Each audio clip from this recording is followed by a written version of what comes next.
Muito bem, gente. Então, decidi realizar essa aula para falar, para trazer esclarecimentos com ciência sobre os fundamentos terapêuticos das técnicas que eu utilizo nos meus atendimentos, para que nós possamos alcançar uma maior e mais ampla clareza sobre a verdadeira origem dos desequilíbrios, das doenças que afetam a todos nós. Então, nessa aula, eu vou trazer uma breve introdução aos estudos das constelações familiares, visto que seria impossível nós analisarmos todos os fatos, né, mais aprofundado, mais detalhado aí sobre esse estudo. Então, nessa aula, nós vamos dividir em duas partes este conteúdo, visto que é algo muito vasto. Então, hoje, nesta aula, nós vamos fazer uma introdução às bases fundamentais, né, os estudos que fundamentam as constelações familiares e posteriormente fazemos a segunda parte, uma segunda aula, tanto com alguns pontos específicos para complementar o que nós vamos analisar hoje, quanto também uma dinâmica prática, para que todos nós possamos compreender, visualizar como que funciona aí as constelações, ok? Então, para quem não me conhece, eu quero me apresentar e contextualizar também essa aula. Eu sou Nathaniel Oliveira Silva, eu sou terapeuta, naturopata, sou iridologista e atuo também como constelador familiar. Eu iniciei os meus estudos na área das terapias naturais em 2017, quando eu dei início à minha formação em iridologia, e desde então eu venho buscando compreender como que funciona a mente humana, quais são os impactos das nossas experiências de vida na nossa saúde.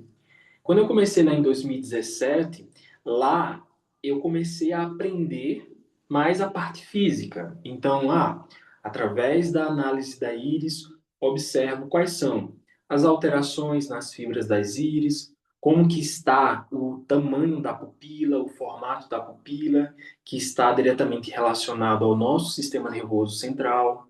Então, nesses pontos, observávamos como que estava a parte física, principalmente. Quais são as partes que estão mais inflamadas, que estão mais em desequilíbrio? Quais são os suplementos, né, os recursos que nós podemos estar utilizando para fazer esse tratamento físico?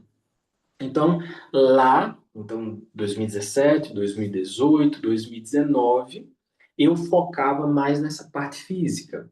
Quando foi de 2019 para 2020 que eu comecei a fazer a formação em naturopatia, que aí engloba diversas técnicas, diversas terapias naturais, como a auriculoterapia, a medicina tradicional chinesa, enfim, diversos recursos terapêuticos naturais, eu comecei a ter uma maior amplitude sobre como que os estudos que nós podemos estar utilizando para cuidar da nossa saúde física. Mas ainda assim eu permanecia mais na parte física. Quando foi a partir de 2021, eu comecei a estudar uma outra técnica chamada decodificação biológica de traumas, que na verdade são pontos no nosso corpo aonde, ao fazer a liberação, nós conseguimos tratar a parte traumática, os eventos emocionais traumáticos que estão afetando e desregulando a saúde física da pessoa.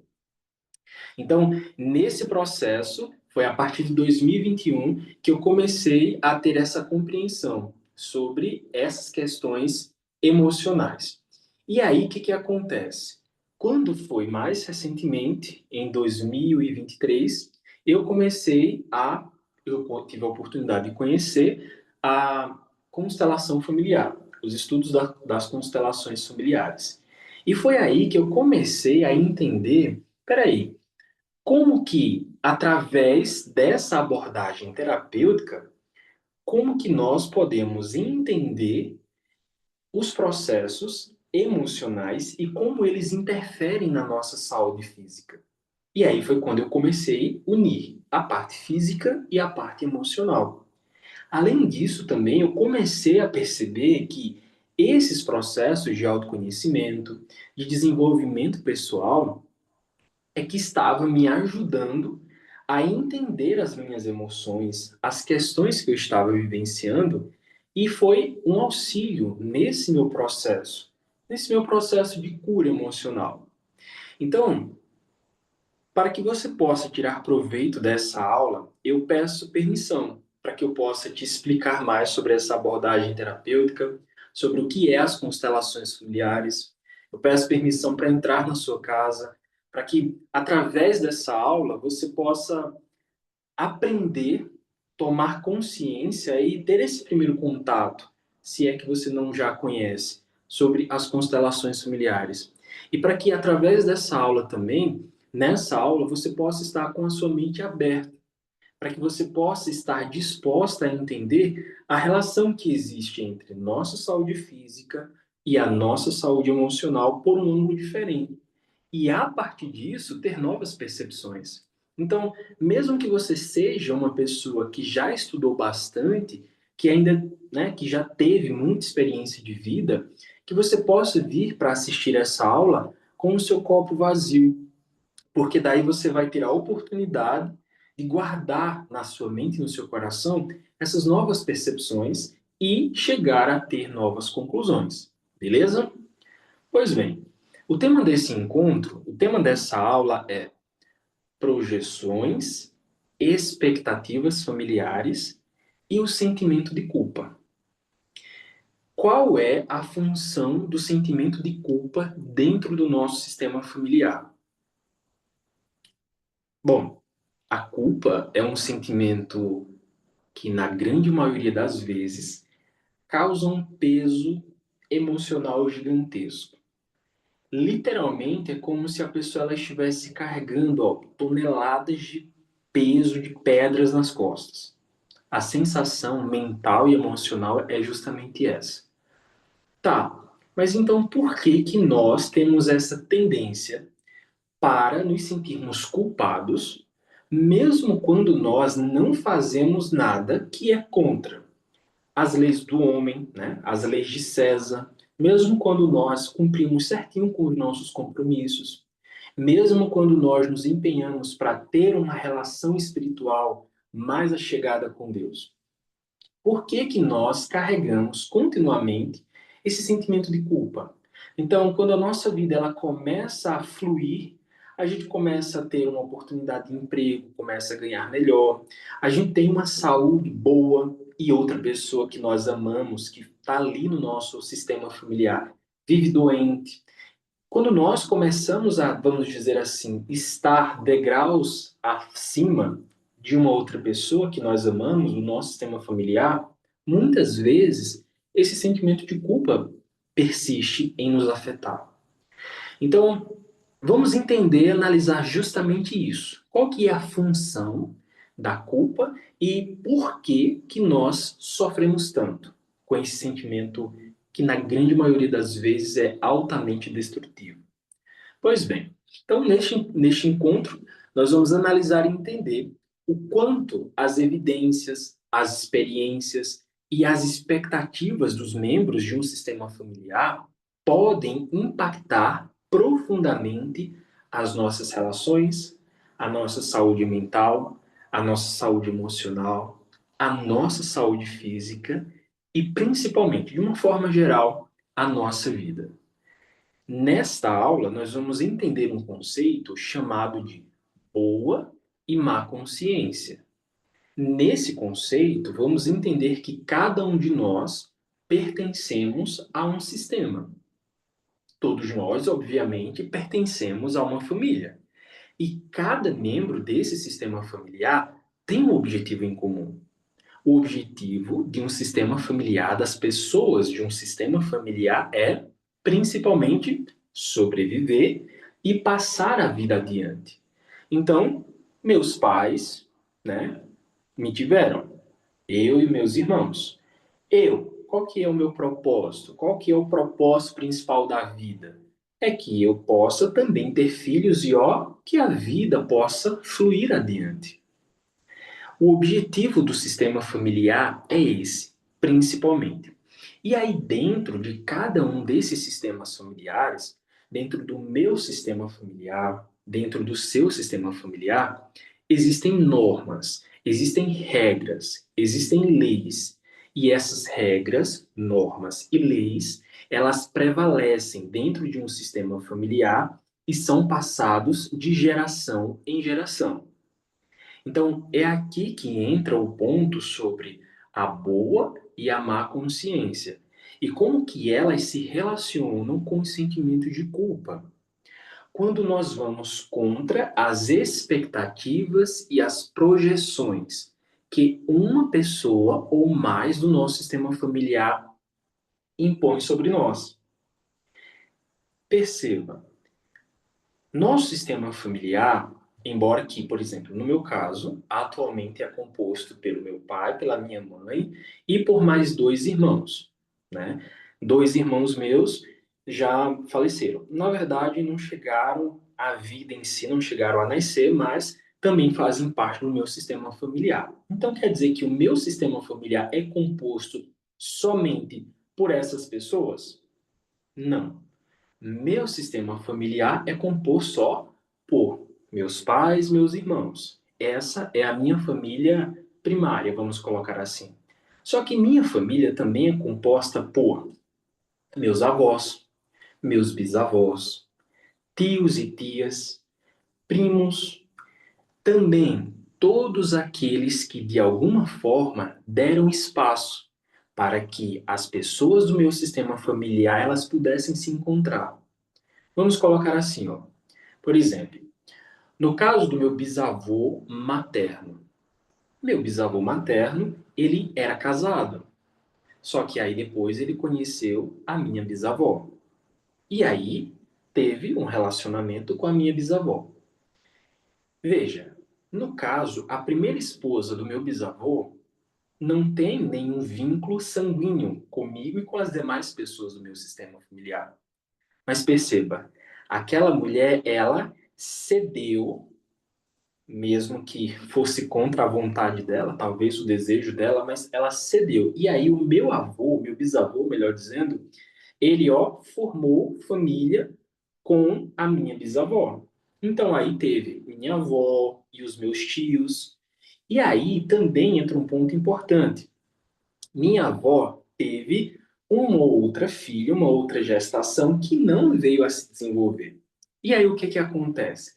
Será que aquela minha tia, também meus tios, por parte do meu avô materno, teve, né, um irmão do meu avô que, assim, durante muito tempo, as famílias não tinham, né, os demais membros da família não tinham consciência da existência daquele homem. E por muito tempo, tanto esse irmão do meu avô quanto uma filha da minha avó permaneceu em absoluto escuridão, vamos dizer assim. As pessoas não tinham consciência sobre a existência dessas pessoas. Tá, então quer dizer que essas pessoas que sofreram abortos espontâneos, quer dizer que essas pessoas elas simplesmente não fazem parte, elas não contam, elas não pertencem ao meu sistema familiar? Obviamente que não. Todas as pessoas que teve essa importância em algum nível com os demais membros da minha família pertencem ao meu sistema. Então, aqui já entra um ponto muito importante. Cada família tem suas normas, tem seus padrões. E aí, o que que acontece? Quando nós vamos analisar isso mais detalhadamente lá na frente, quando nós vamos analisar sobre as leis sistêmicas, quando falamos sobre o pertencimento. Mas só para que você tenha uma breve compreensão inicialmente. O sentimento de culpa, ele vai surgir principalmente, ó, quando por algum motivo nós excluímos de forma consciente ou inconsciente um membro da nossa família. O sentimento de culpa ele vai surgir quando alguém projeta sobre nós uma expectativa que era dela, mas ela impõe sobre nós aquilo que ela desejava que nós fizéssemos por ela e nós não fazemos. E aí a gente começa a dizer assim: poxa vida, fulana me pediu isso, meus pais queriam que eu seguisse essa profissão, mas não é o que eu quero. Mas todo mundo da família segue essa profissão. Muitas famílias por aí, a maioria são médicos, advogados, enfim, existem ali uma profissão específica que predomina naquela família.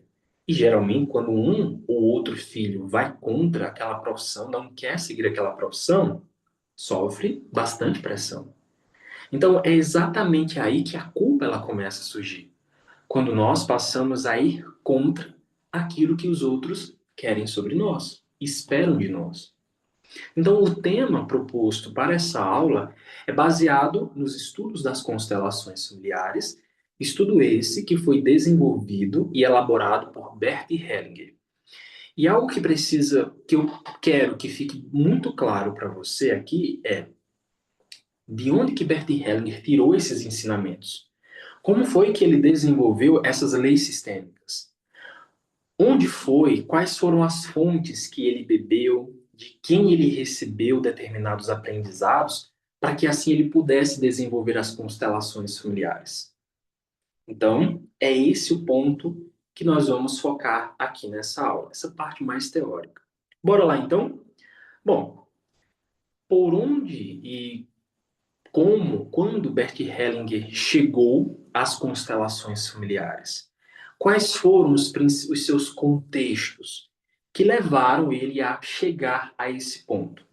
Pois bem, vou fazer um resumo sobre as origens das constelações familiares, para que só assim depois nós possamos chegar a um ponto específico sobre por que você tem culpa em ganhar dinheiro, em ter sucesso, o porquê que você se sente que não é merecedora em determinados aspectos da sua vida e entender por que que essa praga, né, vamos colocar assim, esse sentimento de culpa, ele prejudica tanto a nossa vida. E para que nós possamos entender sobre a constelação familiar, como que Bert Hellinger desenvolveu esse estudo, nós precisamos vir um pouquinho mais antes. Quais foram os estudos que serviram de estruturação para a constelação familiar? Pois bem, as constelações é uma abordagem sistêmica criada por um alemão que se chamava Bert Hellinger.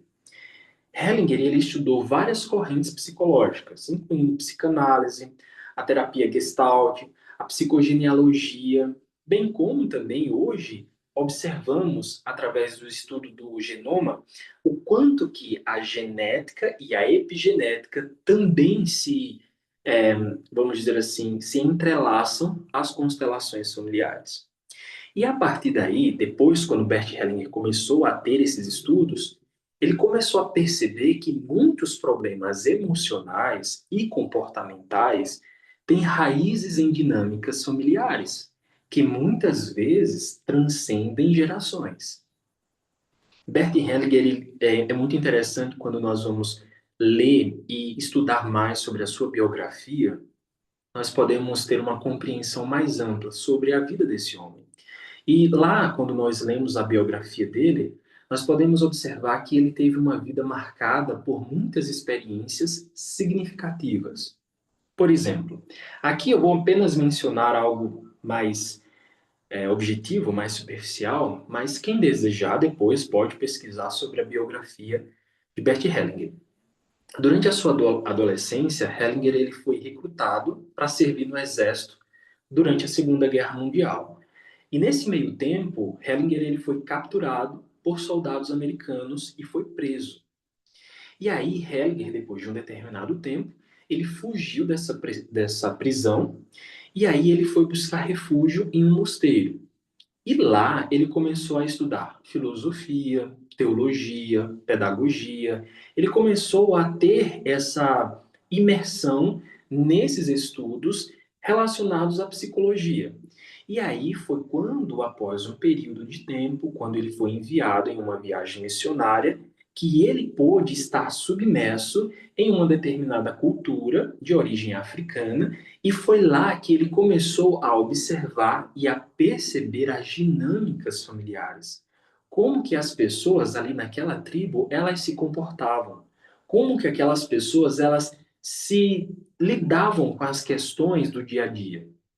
E aí, com base nessa ampla experiência, né, nessa formação diversificada de Bert Hellinger, que aí ele pôde ir tendo conhecimento a diversas partes de diversas linhas de estudos diferentes que ele foi observando e como que peças de um quebra-cabeça ele foi juntando partes desses estudos a fim de desenvolver as constelações familiares. Antes de Bert Hellinger, houve diversos outros psicoterapeutas, psicanalistas, psiquiatras, em que trouxeram visões de estudos específicas, como, por exemplo, Virginia Satir foi uma das professoras, foi uma das mestres de Bert Hellinger. Ela que é uma terapeuta, foi na verdade, né? Uma terapeuta renomada, uma terapeuta que desenvolveu os conceitos da terapia familiar. E aí, dentro desse estudo da terapia familiar, Virginia Satir, ela trouxe conceitos de comunicação e as dinâmicas familiares. Além disso, também teve um outro psiquiatra, Jacob Moreno, que ele também, psiquiatra, psicoterapeuta, ele foi o desenvolvedor do psicodrama, bem como também Bert Hellinger, ele estudou a terapia gestalt, desenvolvida por Fritz e Laura Pierce, que é marido e mulher, onde eles começaram a desenvolver essa terapia gestalt. Eu acredito que talvez aqui alguns já tenham ouvido falar. Essas terapias, elas avaliam principalmente essa relação entre o indivíduo dentro da estrutura familiar e o ambiente. E aí depois também teve Gregory Bateson, que ele também trouxe aí uma análise e a importância dentro de cada membro familiar, dentro desse sistema familiar, e como que essas dinâmicas elas se relacionam com as doenças. Por que que dentro de um sistema familiar, uma determinada pessoa ela desenvolve uma doença e outra não? Então, se existe determinadas doenças que existem geneticamente em um sistema familiar, por que que, por exemplo, um filho desenvolve X problema e o outro não, ou os outros não? Então, ele começou a avaliar e a observar toda essa estruturação familiar. Porque uma coisa é quando nós nascemos em um sistema familiar organizado, estruturado, vamos dizer assim, emocionalmente. Outra coisa é quando nascemos em uma família desorganizada, desestruturada, caótica. Logo, as chances para que os indivíduos daquela família carreguem marcas emocionais profundas são muito maiores. E, obviamente, cada um de nós vamos reagir de formas diferentes a essas experiências de vida. Então, percebam, cada pessoa que veio antes de Bert Hellinger, Virginia Satir, Jacob Moreno, Gregory Bateson, também, cada um deles trouxeram abordagens terapêuticas, linhas terapêuticas que posteriormente essas linhas de estudos contribuíram para o desenvolvimento da metodologia das constelações familiares.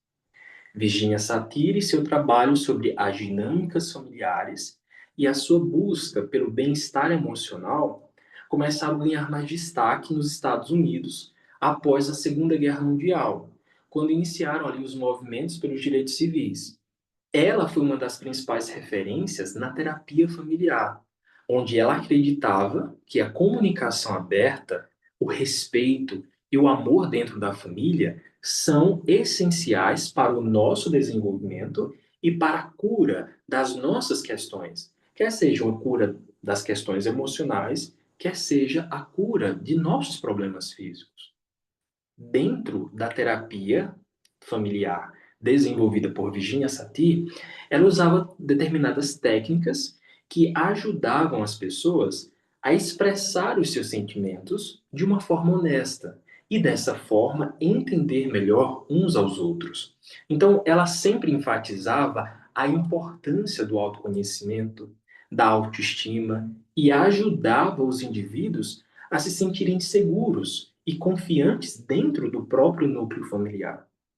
Então, Virginia Satir, ela na terapia familiar, ela utilizava alguns princípios, como por exemplo, exercícios de comunicação.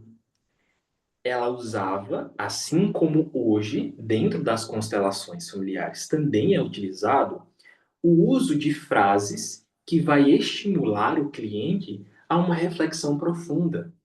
E aí as pessoas, após aquelas perguntas, né, aqueles pontos específicos, vai começar a ter uma nova percepção. E a partir daquilo que a pessoa ela expressa, ela vai começar a tomar consciência sobre os seus sentimentos de uma forma mais honesta e de uma forma menos ofensiva. Por exemplo, quando se é realizado constelações em grupo, sempre o constelador ele vai utilizar ali como uma ferramenta, assim como fazia Virginia Satir, a fim de compreender e possibilitar que o próprio cliente ele tome consciência sobre aquela questão emocional que está lá nas profundezas do inconsciente, para que ele consiga tomar essa consciência, é utilizado falas terapêuticas, frases terapêuticas, perguntas-chave que vai fazer a pessoa começar a se autoavaliar e a ela mesma chegar às suas próprias conclusões, ter as suas próprias percepções. Então, dessa forma, com essa mudança, né, com esse reconhecimento daquilo que ela está carregando dentro de si mesma, o indivíduo ele vai começar a dizer assim: opa, peraí, então realmente essa minha postura era assim, mas agora eu começo a perceber que não é bem assim, através desse ponto, né, desses princípios, que é os exercícios de comunicação, as frases terapêuticas. Além disso, também, ela utilizava, na sua prática, as dramatizações, encenações, para que dessa forma ela pudesse ali, pegar membros de uma família e ajudar esses membros dessa família a entender melhor as emoções uns dos outros. Então, ela pegava, né, quando a terapia é em grupo, ela pegava pessoas e definia posições específicas, né? Em determinados papéis específicos ali dentro daquela dinâmica, para que dessas forma aqueles participantes eles pudessem observar quais que eram as dinâmicas que estavam sendo trabalhadas. Quem já teve a oportunidade de ver, de assistir uma constelação familiar, como que ela funciona, é exatamente assim. As pessoas elas entram como representantes de um determinado tema a qual o cliente ele está precisando. E após aquelas representações, após aquelas frases, aquilo que é dito pelos representantes, ali o cliente ele começa a ter novas percepções e entendimentos sobre o que de fato está acontecendo. Um outro ponto também, o outro princípio que ela utilizava era a memória corporal. Quando o indivíduo ele está submetido naquela dinâmica, naquela dramatização, naquela vivência, ele vai conseguir ter, através da empatia, que hoje nós já conseguimos aprender através da neurociência, sobre os neurônios espelhos. Então, quando estamos dentro de uma dinâmica de constelação familiar, nós podemos observar, sentir no corpo essas memórias, como que aquela emoção, como que aquela história específica daquela pessoa, como que aquilo mexe conosco. Então é muito comum surgir sensações corporais, aonde nós conseguimos hoje observar, peraí, como que essa situação vivenciada ela está me afetando? É uma situação a qual eu estou tendo dificuldade para aceitar e aí logo me ataca uma dor no estômago? Através desses neurônios espelhos, o que é que acontece? A minha memória corporal, ela é gatilhada. Logo, o meu sistema nervoso, ele libera neurotransmissores específicos que vão reacionar, gatilhar a liberação de uma sequência de hormônios específicos que vai me causar sensações físicas. Então, essa era a base da metodologia do trabalho da terapia familiar desenvolvida por Virginia Satir. Mas uma outra linha de estudo que serviu como fundamentação para o desenvolvimento das constelações familiares foi o psicodrama, desenvolvido por Jacob Moreno, que era um psiquiatra e psicoterapeuta. Aí o que acontece? Esse Moreno, ao desenvolver o estudo do psicodrama, principalmente ali na Europa, ali em meados da Primeira Guerra Mundial, e logo após estava tendo o aumento e o crescimento de movimentos extremistas. Então, naquela época específica, lá em 1889, naquele período, foi quando ele começou a desenvolver, ter essas suas ideias sobre essa estruturação e, posteriormente, durante esse período da Primeira Guerra Mundial, quando começou a ter aqueles movimentos, foi quando ele começou a observar esses avanços na psicologia e na psiquiatria.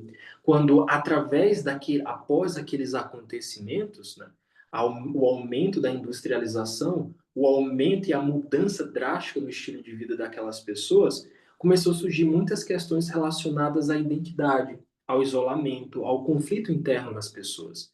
Então, foi a partir de então que começou a ter esses avanços na psicologia.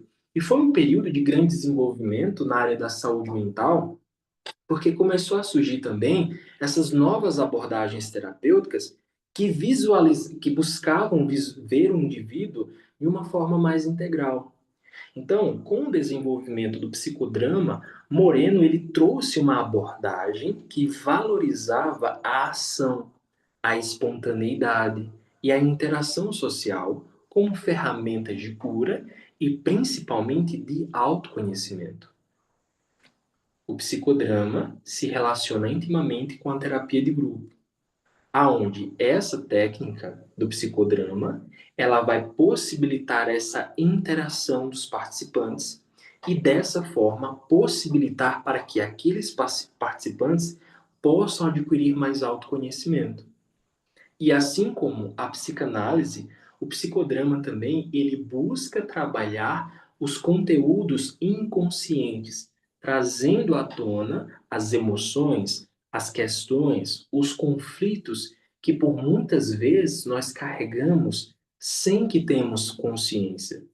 São justamente os padrões, as questões emocionais que nós vivenciamos que um dia tanto nos afetou, ou que a gente guarda, que a gente mascara. Então, assim como a psicanálise é trabalhada esses aspectos, no psicodrama também faz com que a pessoa ela possa tomar essa consciência, trazer à tona aquilo que está nas profundezas do inconsciente. E dessa forma, podemos estar utilizando outros recursos, como por exemplo a música terapia, para trabalhar, manusear, manejar essas emoções. E dessa forma, trazer esse tratamento de dentro para fora. Então, tanto no psicodrama em grupo, quanto também nas constelações familiares, o que acontece? Para quem nunca assistiu às constelações familiares, não sabe como que funciona. Bert Helling, ele seguiu o mesmo padrão que o psiquiatra Jacob Moreno, ele utilizava. O quê? Primeiramente, tem lá a escolha do tema. Então, o protagonista, o cliente, a pessoa que está buscando ajuda, ela traz uma questão, ela traz um tema, ela traz uma situação a qual ela está vivenciando e que ela está, enfim, tendo muita dificuldade. Então, ela vai expressar aquela questão para o constelador. E aí, junto, o constelador e o constelado, eles vão definir como que se sucederá aquela dramatização, né? Aquela dinâmica em grupo. Ponto, primeiro definido, beleza. Segundo ponto, entra a encenação. Aí, o que vai acontecer? O cliente, ele vai observar ali os participantes, quando isso é feito em grupo, né, com pessoas, o cliente ele vai selecionar, guiado pelo constelador, pelo facilitador, ele vai selecionar algumas pessoas que vão servir como representantes. Representantes de pessoas, representantes de objetos, representantes de situações relacionadas ao seu problema.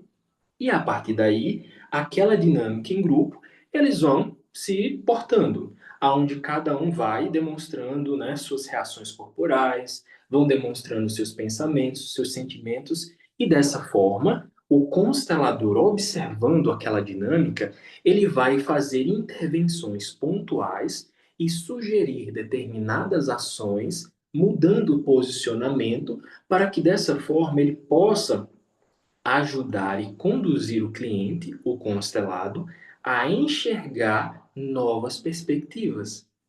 E quando o cliente ele observa aquela encenação, ele observa aqueles posicionamentos, ele consegue tomar consciência, ter uma clareza sobre qual que é a dinâmica que está ocorrendo ali. E após essa observação, aí o constelador, o facilitador, ele vai trazer ferramentas específicas, como as frases terapêuticas, para que dessa forma o constelado, a pessoa que está buscando aquela ajuda terapêutica, ela consiga compreender, ela consiga manejar os seus sentimentos e encontrar as soluções para aquilo que estava nas profundezas do seu inconsciente, a qual ela não tinha consciência. Então, foi observando esses estudos, essas linhas de estudos, aliado às próprias experiências de vida, que levaram Bert Hellinger a estruturar a metodologia única que é as constelações. Então, a constelação familiar, ela é uma ferramenta terapêutica muito poderosa desde que esteja nas mãos de uma pessoa que tenha capacitação profissional, que tenha ética, que saiba conduzir aquele processo a fim de trazer uma solução para o problema daquele cliente e não aumentar ainda mais a sua dor. Então, constelação familiar é uma ferramenta terapêutica muito efetiva e eficaz desde que seja utilizada de forma correta por um bom profissional. Beleza. Agora, o que é um constelador?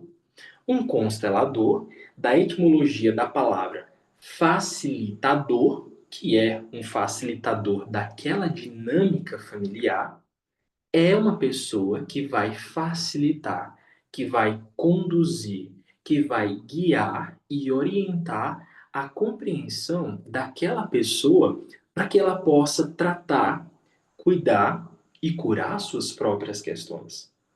O facilitador sistêmico, o facilitador ou o constelador familiar tem essa função.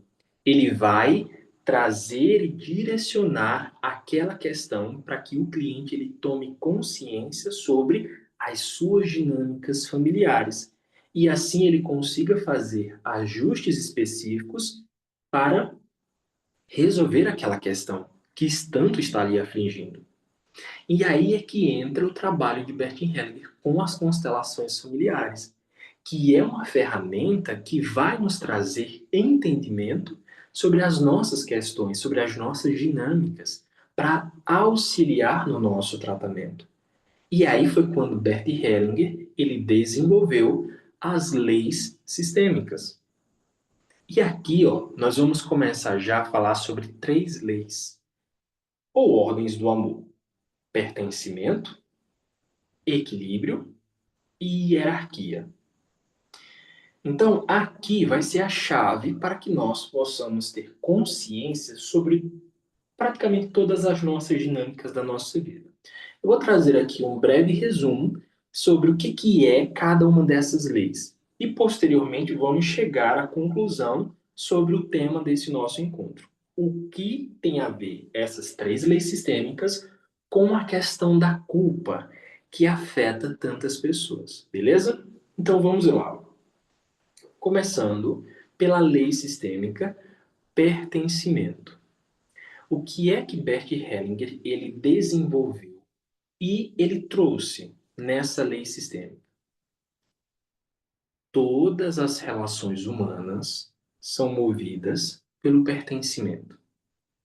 O ser humano, na sua natureza mais intrínseca, ele precisa pertencer. Por exemplo, Você nasceu em uma família. Logo, o seu lugar, o seu pertencimento àquela família jamais vai deixar de existir. Pare por um instante e avalie. Como que você se sente quando você é excluído? Quando você era excluído lá na época de escola, daquelas rodinhas de amigos, quando você tem uma percepção de que, aquelas pessoas ali, elas não vão muito com minha cara, elas nunca me chamam para nada. Como que você se sente quando por algum motivo você tem uma percepção de que o seu pai ou que a sua mãe não gosta muito de você, gosta mais do seu irmão ou da sua irmã? Perceba, são essas questões que começam a causar uma profunda aflição na nossa saúde mental e emocional. A nossa necessidade de pertencer.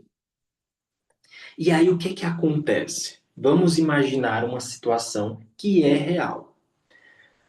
Por exemplo, aí que entra uma relação, nós podemos posteriormente nos aprofundar mais nesse ponto, que é o estudo sobre o projeto Genoma, que eles fizeram uma avaliação profunda sobre os nossos genes.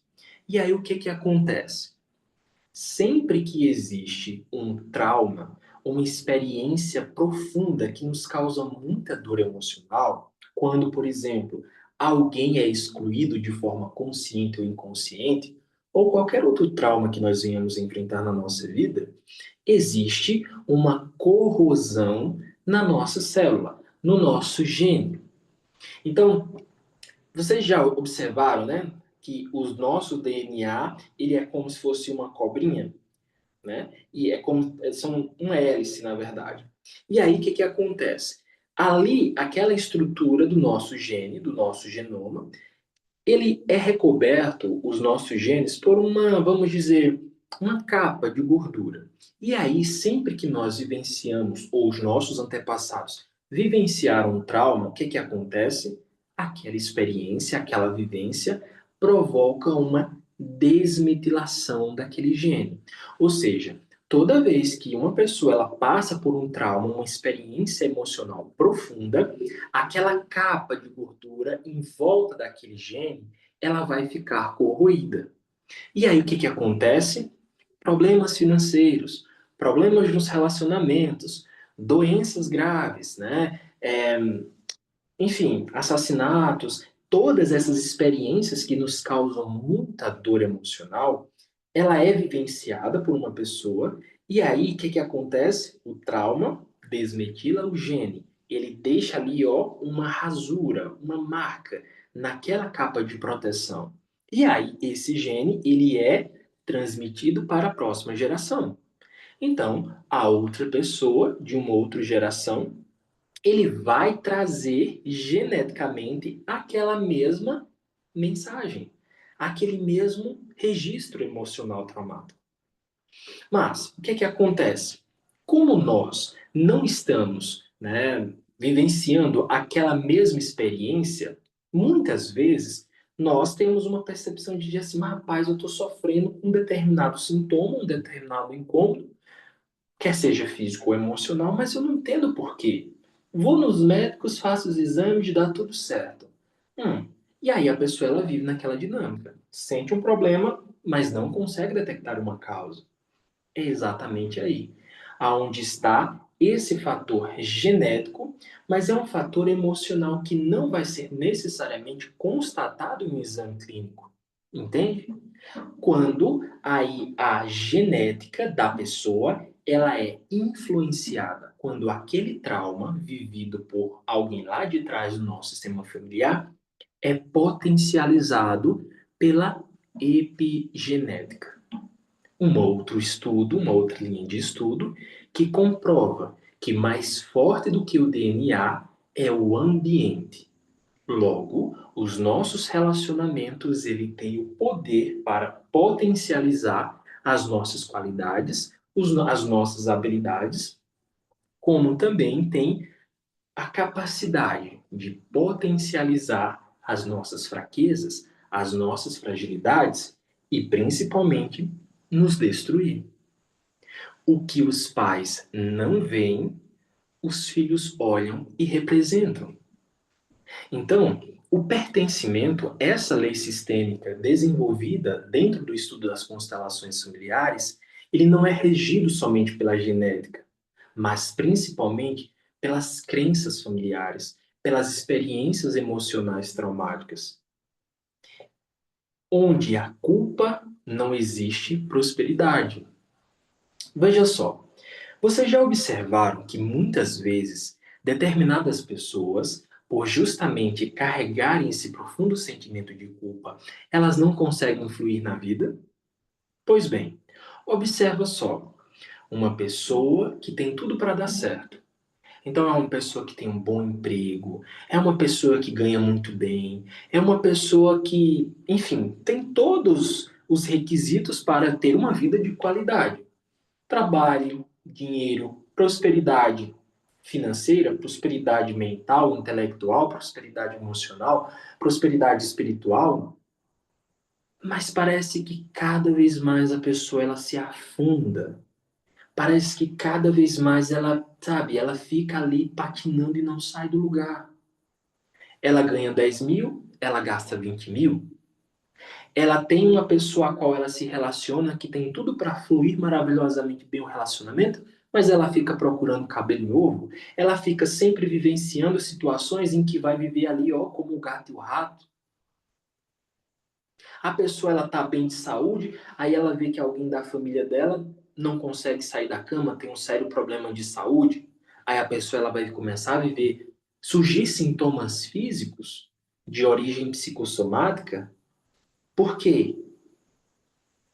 É muito difícil, é muito doloroso ela olhar para a própria vida e dizer assim, ó, olhar para trás, para os pais, para todo mundo da família que está vivenciando aquele rolo, aquela bagunça toda e dizer: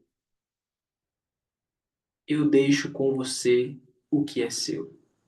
E agora eu olho para a minha vida e vou rumo em busca daquilo que é meu, daquilo que eu desejo. Muitos desejam e até se esforçam para isso, mas entra o peso da culpa. É muito difícil uma pessoa ela prosperar na vida em qualquer que seja a área, se o sentimento de culpa, se o sentimento e se a crença de dizer assim, poxa vida, eu vou começar, enfim, a fluir, eu vou começar a viver uma vida completamente diferente do que os membros da minha família vivem, as pessoas vão começar a falar, porque eu vou estar focado nos meus objetivos, eu vou estar focado na minha vida e as pessoas vão começar a me julgar. Ah lá, fulaninha lá. Ai, fulano é metida, né? É rico, não quer saber da gente, só vive viajando, anda num carrão. E aí são esses tipos de críticas, de comportamentos que vai causando esse sentimento de culpa. E nós, por termos essa necessidade de pertencer, o que que acontece?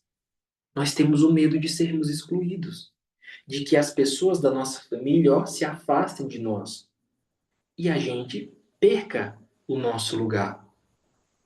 E aí nós, novamente, quando não temos a consciência disso, retrocedemos, nos afundamos ainda mais, e aí esse desejo profundo de pertencer é que nos mantém aprisionados a determinados padrões, a determinadas repetições familiares. E aí, novamente, eu volto àquela pergunta que eu te fiz. Como que você se sente quando é excluído, quando você acha que as pessoas elas nunca te incluem nas coisas que elas fazem? Como você se sente quando você é esquecida? Ou se recorda lá na sua infância, lá na sua adolescência, quando você vivenciava essas experiências? Como que você se sentia? Pois bem, a exclusão exerce sobre nós uma sensação de morte, de inutilidade.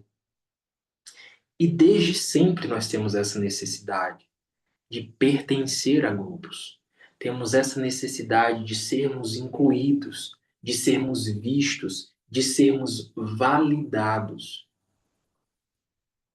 O sentimento de pertencimento equivale ao sentimento de segurança.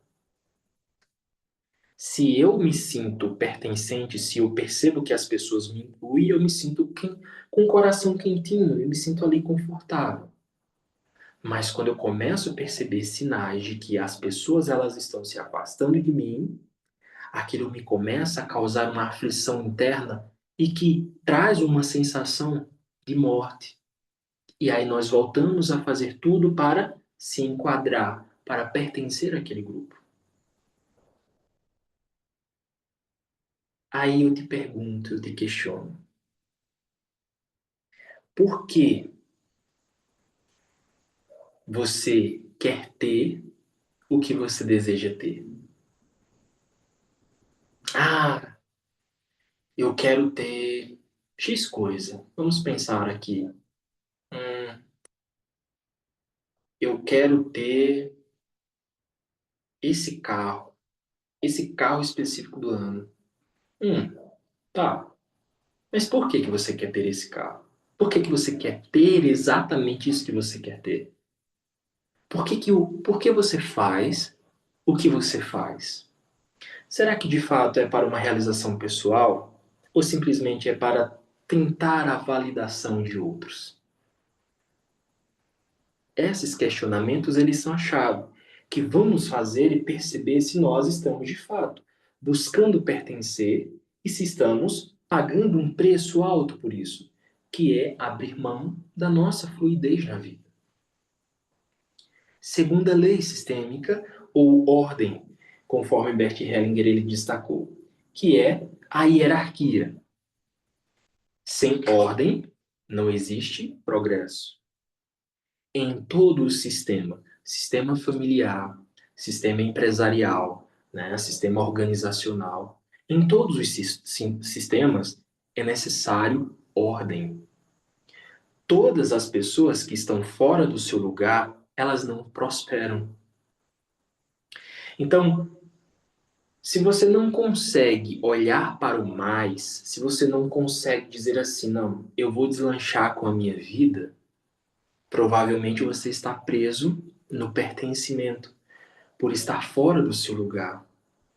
E quando você sai do seu devido lugar, você fica sobrecarregado. E aí o que que acontece? Vamos pensar assim, ó. Sem ordem, não existe crescimento. Se não existe respeito pela hierarquia, não existe crescimento.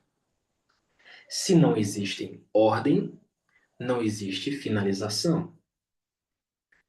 Cada um de nós temos o nosso devido lugar dentro do sistema familiar. E é somente estando no nosso lugar natural é que nós vamos ter força, ó, de ir para a vida. Quando saímos do nosso lugar, por exemplo, quando eu saio do meu lugar natural de filho e passo a me comportar como pai do meu pai, pai da minha mãe do meu pai, mãe da minha mãe. Então, quando eu saio desse lugar, por ter comportamentos, posturas específicas em que se assemelhem ao pai ou à mãe dos meus pais, eu saio do meu lugar natural. E o que é que vai acontecer? Eu perco força. Eu perco força e perco tempo para olhar para a minha vida, olhar para os meus objetivos. E quando nós ainda permanecemos nesse lugar de buscar ocupar uma posição que não é nossa, a nossa vida não flui.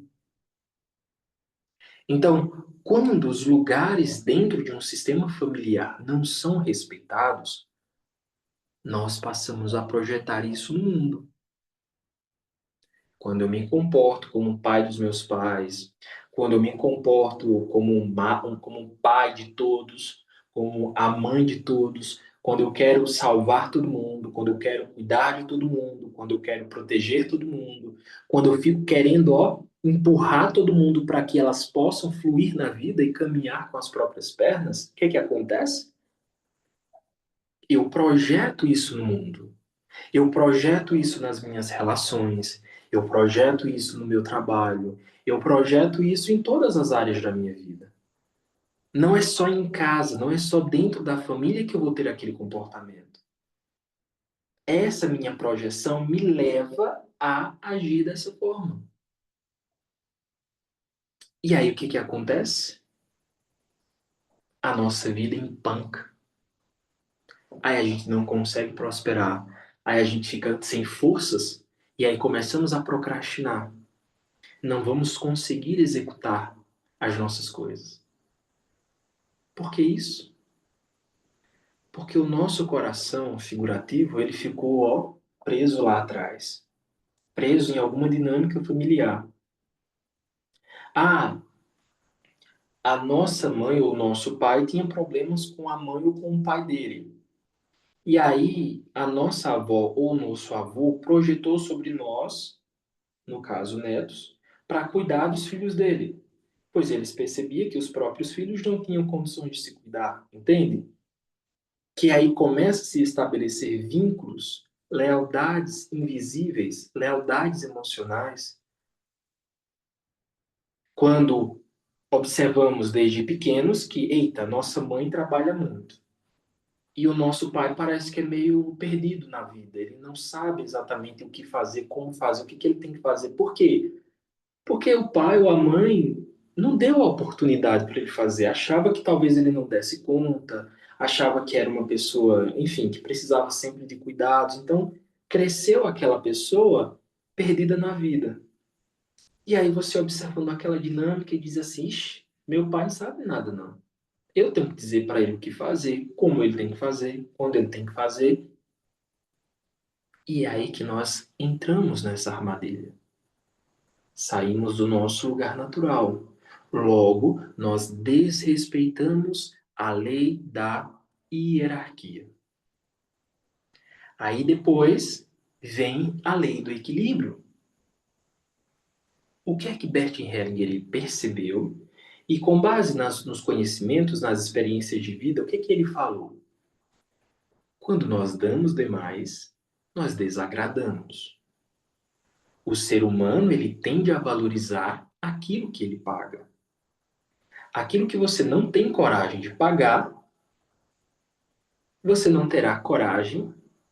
Por exemplo, se eu não tenho coragem para pagar um curso, para comprar um livro, para comprar um calçado, para comprar determinado objeto que eu desejo, se eu digo não, é caro, logo aquelas outras pessoas elas também não conseguirão ver o valor que eu cobro pelos meus serviços.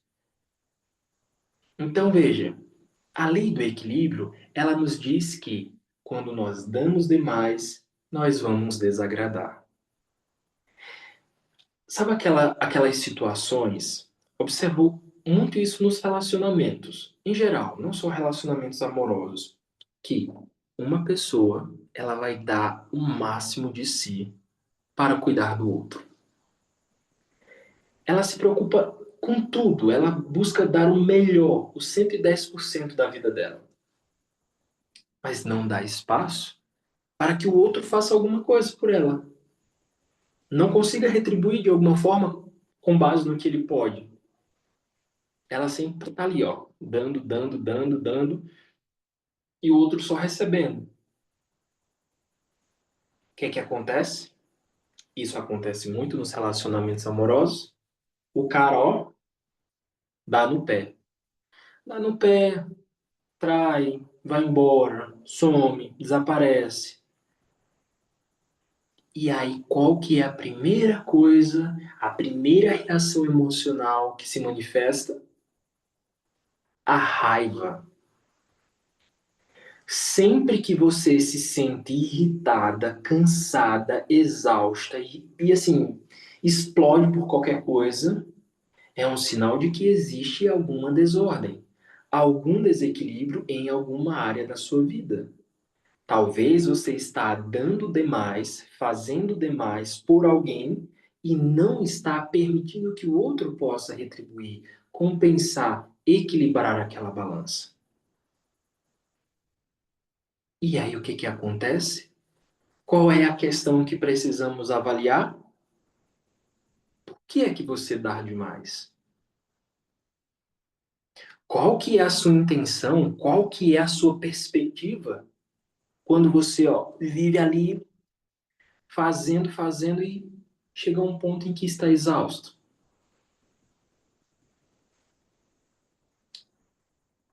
Então percebam que quando nós observamos, entendemos essas leis sistêmicas, nós conseguimos compreender as questões da nossa vida. Então, voltando lá ao tema da nossa aula, projeções. Por que que eu sinto culpa quando eu me comporto de determinada forma, quando eu tenho algo que os outros da minha família não têm? Porque muitas vezes nós estamos carregando, nos comportamos, vivendo uma vida que projetaram, que moldaram, que desenharam para nós.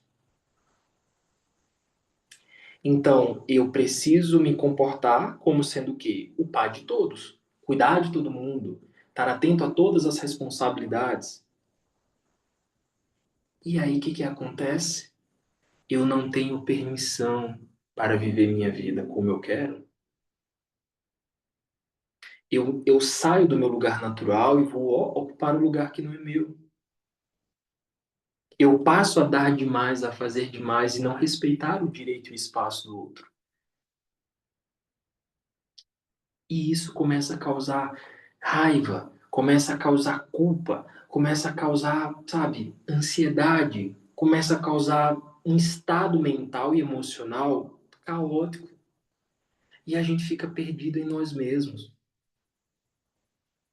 Então, esse trabalho das constelações familiares, que ele pode ser feito em grupo ou de forma individual, e quando é feito de forma individual, por exemplo, utilizamos aqui objetos, elementos, né? São bonecos, em que nós vamos colocar esses objetos como representantes das pessoas do meu sistema familiar. E aí, nesse trabalho, nós vamos perceber as várias informações que nós conseguimos trazer através dessa dinâmica, através desses posicionamentos da constelação familiar. O cliente ele vai trazer as informações verbais e as dinâmicas que ele tem na sua consciência. Mas através das constelações familiares que nós conseguimos captar as informações não verbais que o inconsciente dele manifesta. E aí que entra a grande chave das constelações familiares. São justamente através das percepções dos movimentos inconscientes do cliente que nós conseguimos observar aonde que está o verdadeiro problema do cliente. Todos nós temos e carregamos máscaras, ou seja, nós tentamos esconder diversos pontos da nossa vida que nós não queremos olhar, seja qual for o motivo. E aí, nas constelações, nós percebemos exatamente isso. Quando o cliente tenta mostrar apenas o lado que é conveniente para ele. Isso é constelação. Mas o que não é constelação? Constelação não é religião, constelação não é teatro, constelação não é espiritismo. E isso pode ficar claro, e pode algumas pessoas, né, que não têm o devido preparo e que não seguem a metodologia correta, quando essas pessoas misturam as coisas. O estudo das constelações com essas outras áreas aí. Mas o estudo das constelações familiares está vinculado às bases científicas, como a neurociência, quando nós observamos através dos neurônios espelhos o que explica eu me comportar da forma como você está se comportando. Você já observou muitas vezes que quando nós olhamos para alguém e aquela pessoa está abrindo a boca, instantaneamente a gente abre a boca também? Já reparou isso? Se não reparou, repare. Isso é uma reação, uma resposta do corpo provocado pelos neurônios espelhos. E aí nós vamos analisar genética, epigenética, física quântica. E no aspecto da física quântica, nós vamos observar o quê? Que dependendo do ponto de vista do observador, a experiência muda completamente. Então, muitas vezes, nós passamos a enxergar a nossa vida por esse ângulo. E nós acreditamos que somente existe esse ângulo. Mas aí outra pessoa ela já pode ter uma percepção diferente e aí ela vai ver aqui, ó, na outro direcionamento. Não, minha vida é só isso aqui. Aí vem uma terceira pessoa e ela já enxerga a vida aqui, ó, por esse ângulo. Então quer dizer que existe certo ou errado? Não. Só existe pontos de vista diferentes. E é aí que entra o processo do facilitador sistêmico. Ele consegue ter essa visão, essa percepção a respeito da questão ali do cliente. Então, a constelação familiar, ela tem essa função. O constelador, ele tem esse objetivo. E dessa forma, nós vamos conseguir entender qual que é a real dinâmica da pessoa. Qual que é a questão que aquela pessoa está vivenciando que está lhe causando um profundo impacto. Até aqui, nós temos essa primeira observação, esses primeiros entendimentos. Na próxima aula, nós vamos ter uma, uma complementação, né, e a prática, para que vocês possam observar como que funcionam as constelações familiares na prática e observar como que esse movimento causa aí esse impacto e como que ele nos beneficia.